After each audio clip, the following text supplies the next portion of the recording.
30ാമത് രാജ്യാന്തര ചലച്ചിത്രമേളയ്ക്ക് സമാപനം. മികച്ച സിനിമയ്ക്കുള്ള സുവർണ ചകോരം ജാപ്പനീസ് ചിത്രമായ 2 സീസൺസ് 2 സ്ട്രേഞ്ചേഴ്സ് സ്വന്തമാക്കി. അർജന്റീനിയൻ ചിത്രമായ ബിഫോർ ദി ബോഡിയിലൂടെ മികച്ച സംവിധായകനുള്ള രജത ചകോരം കരീന പിയാസയും ലൂസിയ ബ്രസീലിസും നേടി. മികച്ച സിനിമയായി സഞ്ജു സുരേന്ദ്രന്റെ ഖിഡ്കി ഗാവും ജനപ്രിയ ചിത്രമായി തന്തപ്പേരും തിരഞ്ഞെടുക്കപ്പെട്ടു. ഫാസിൽ റസാഖാണ് മികച്ച മലയാള നവാഗത സംവിധായകൻ. 8 ദിവസം നീണ്ടുനിന്ന രാജ്യാന്തര ചലച്ചിത്രോത്സവത്തിന് തിരശ്ശീല വീണു.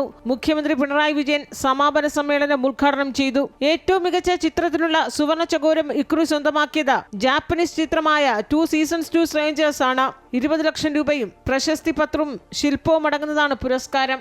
മനുഷ്യബന്ധങ്ങളുടെ സങ്കീർണതയും അവർക്കിടയിലെ വൈകാരിക ബന്ധത്തിന്റെ ആഴവും പ്രമേയമാക്കി ഷോമിയാക്കി സംവിധാനം ചെയ്ത ഈ ചിത്രം മേളയിലും ഏറെ ആസ്വാദക ശ്രദ്ധ പിടിച്ചുപറ്റിയിരുന്നു.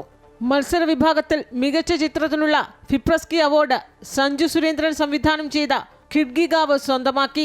മികച്ച സംവിധായകനുള്ള രജത ചകോരം അർജന്റീനിയൻ ചിത്രമായ ബിഫോർ ദി ബോഡിയിലൂടെ കരീന പിയാസയും ലൂസിയ ബ്രസീലിസും നേടി. ഉണ്ണികൃഷ്ണൻ ആവളയുടെ തന്തപ്പേര് പ്രത്യേക ജൂറി പുരസ്കാരത്തിന് അർഹമായി. പ്രേക്ഷക പ്രീതി ആർജിച്ച ചിത്രത്തിനുള്ള ഓഡിയൻസ് പോൾ അവാർഡും തന്തപ്പേര് തന്നെ സ്വന്തമാക്കി.